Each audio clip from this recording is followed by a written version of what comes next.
New sunshine, new day, sun will be rising, so we have to raise our information. Headlines of the news is the best way to raise whatever the development have taken place to have a data, a meaningful information, to conclude the information with the output of a result. So to have all the developments around us, we have to pursue one platter, and that is 13 June 2021. Yesterday's news headlines I brought for you at your doorstep. So kindly check it out. G7 Nation China Expos, Euro Sports 2020. Pandemic COVID-19 influence everything here, waiting for you to be delivered at your platter. Breaking news coming in. The government now is up in arms against a top US publication. Government versus New York Times. In fact, this comes with regards to New York Times article about India's COVID death figures. The Health Ministry of India now slams New York Times article claiming COVID deaths in India were 5 times what was reported. The government figures, in fact, stated one. The New York Times claims that it was 5 times more than what the government had claimed, and now Harshvardhan, Health Minister, has come out to slam this article claiming, in fact, Harshvardhan says, article claiming 5 to 7 times higher than reported deaths in India is purely speculative. Harshvardhan furthermore says, evidence cited in New York Times report on COVID deaths without any scientific evidence. Here's Harshvardhan, the Health Minister, slamming New York Times for an article that was written claiming that this was purely speculative and written without any scientific proof. In political news, after Mukul Roy's Ghar Vapsi to Trinamool Congress, speculation is now rife that more turncoats of TMC can follow suit. This after the Bharatiya Janata Party leader Rajiv Banerjee held a meeting with Trinamool Congress State Secretary Kunal Ghosh on Saturday. Rajiv Banerjee, however, is denying the speculation of him returning, saying he is still with the Bharatiya Janata Party. It was just a courtesy meeting with Kunal Ghosh. Rajiv had openly revolted against Bengal BJP unit after he slammed Suvendu Adhikari's demand for president's rule in the state of Bengal. He, along with Mukul Roy and Shamik Bhattacharya, had also skipped a key meeting of the party chaired by State Unit Chief Dilip Ghosh just a few days ago. What exactly transpired today? No, it is nothing. It is just a courtesy visit with one of my friend come brother. So I have visited his house. And just it's a courtesy visit, nothing else. You have mentioned in your Facebook message that you have certain reservations about your own party. Have you been able to air it? What I have mentioned in my Facebook, definitely it is my Facebook. So that reservation is there. Can we say Rajiv Banerjee is firmly in the BJP right now? Sorry? You're firmly with the BJP? Any plans of switching? Yeah, till now I am with BJP. There is no doubt about it. That you are meeting Kunal Ghosh today? No, this is only a courtesy visit, nothing else. And what do you have to say about Mukul Roy's entry into the Trinamool once again? That is his own decision, so he can take his own decision. So till now I have not taken any decision. And we have Kunal Ghosh with us. Kunal, just tell us, what is kind of meeting that took place today? So much of speculation. Absolutely courtesy visit. Rajiv came here to meet his relatives and then made a call whether I am in my office or not. I said yes, I am here. So he came. Is there any other political possibility? I have no comment. एक आध लोगों को कोई problem होगा तो जा सकते, उनका पर्सनल प्रॉब्लम है, पार्टी का कोई प्रॉब्लम नहीं। 20 से 25 एमएलए जो हैं जाने की फिराक में, वो कल खुद कह रहे थे। ये तो पहले से भी कहानी सुन रहे हैं, हम 5 साल से एमपी जा रहे हैं, एमएलए जा रहे हैं, उल्टा आ गया 50 एमएलए। इसलिए समझे बीजेपी ऐसी पार्टी नहीं कि कोई भी आएगा कोई भी चला जाएगा। एक आध लोग आएंगे जरूर, जाएंगे, इससे पार्टी को कोई फर्क नहीं पड़ने वाला।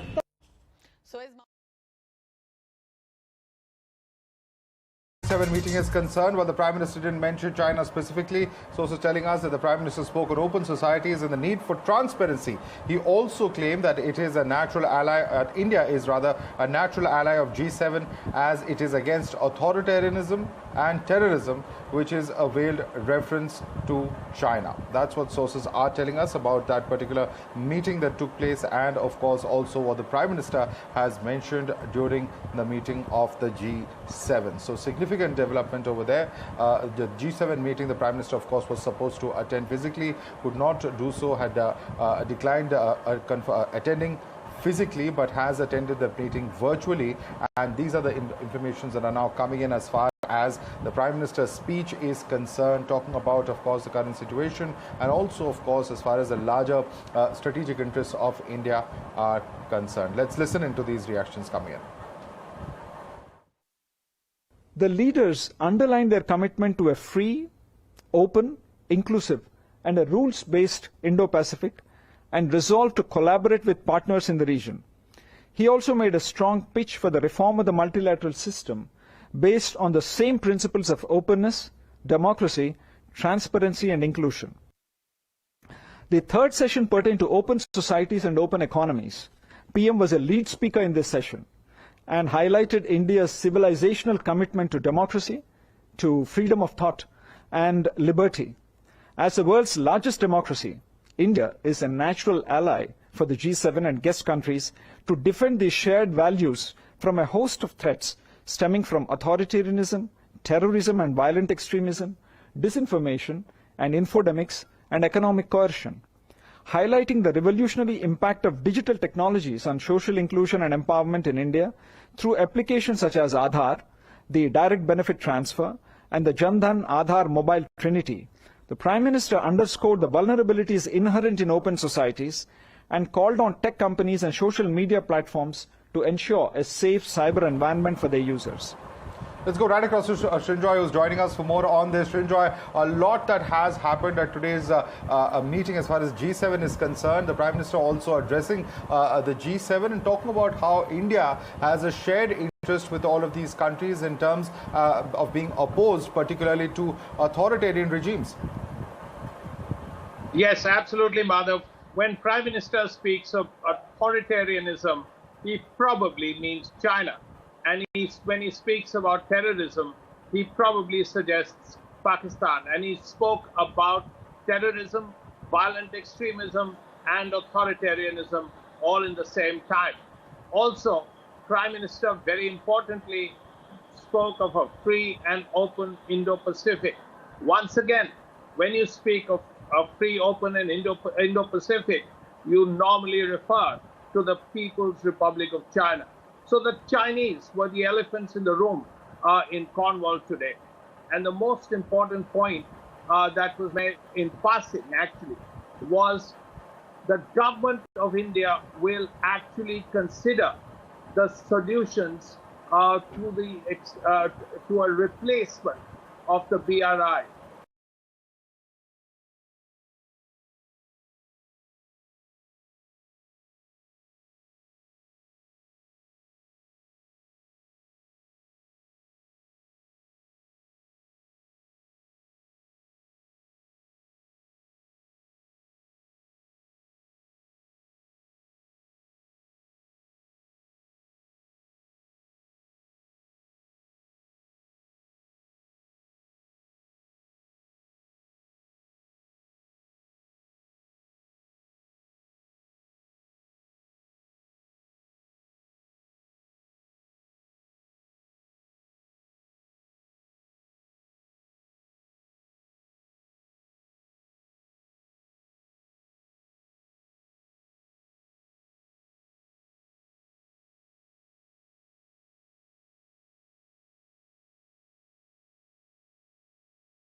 Usual, but all of a sudden the world of football stops breathing. Denmark midfielder Christian Eriksen collapsed during the match. He was administered CPR on the field before he was taken to a hospital with his teammates walking away in tears. Eriksen is, however, now doing fine. He's stable at the moment. Let's take a look what really went by. Camera spinning away from one. It was business as usual between Denmark and his fouls. Højbjerg had read it for Denmark. Crisis struck in the 43rd minute when Danish midfielder Christian Eriksen, who was on the sidelines waiting for a throw-in, collapsed on the pitch. in and around the box, but down goes Christian Eriksen. And a sense of urgency here with Christian Eriksen. Medical assistance was called in immediately, but there was fear all around with players from both teams in tears. Players knew the seriousness of his thigh, went back to the thrower, but he was running towards it. Denmark players formed a human barricading around him, even as Eriksen was administered CPR. Social media suddenly went abuzz with rumors floating around. Eriksen was stretchered off the field with his teary eyes, teammates also walking off the pitch, and in a matter of few minutes, grief and disbelief had struck the entire stadium in Copenhagen.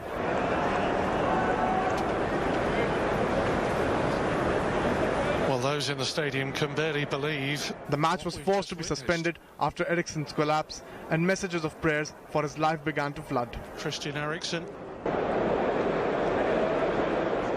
However, much to the relief of fans and players all around, UEFA Euro confirmed that Eriksen was stable and had been moved to a hospital. Following requests made by players from both teams, the match resumed a couple of hours later and Finland managed to win their first ever Euro game 1-0. Sports Bureau, India Today. Switzerland seemed to have scored the winner only to find a goal overturned by the visual assistant referee late in the match as Wales somehow managed to hold the Swiss to a 1-1 draw in the group encounter of UEFA Euro. Both the goals from either sides were scored in the second half. Here's more on that. For Euro 2020, ready to go. Wales got the first real chance, but Kiefer Moore's header was stonewalled by Swiss goalkeeper Jan Sommer. I think almost unplayable in the air, but what a timely return for Moore. 6 minutes later, Switzerland almost capitalized on a corner when Fabian Schär cheekily backheeled the ball, but Danny Ward was well placed to deny Swiss the lead. But the skill of a central defender. Haris Seferovic got another shot at putting Switzerland ahead, but his try couldn't get enough curl on the ball and it went wide off the post. From Seferovic for the match. Embolo broke the deadlock 5 minutes into the second half with a free header to put Switzerland 1-0 ahead.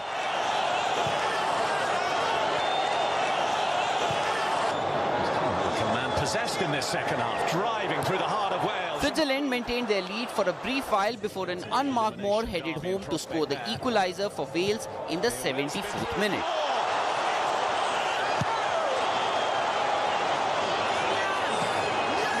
Kiefer Moore restored to the Wales starting lineup. 5 minutes were left when Gavranovic almost scored the winner for the Swiss, only to find himself offside by the video assistant referee and the goal was overturned. This header here created aren't taken. Rodriguez. Eventually, both sides had to settle for a 1-1 draw in their Group A clash. Sports Bureau, India Today. All the way, we have covered the journey of Indian scenario, pandemic COVID-19, and then the address to G7 nations, China's strategy exposed, all current developments of sports also being addressed today. So the news headlines was at your platter, and again I will bring something informative for you again. So see you again soon. With this promise, we are concluding it for today. Thank you for visiting.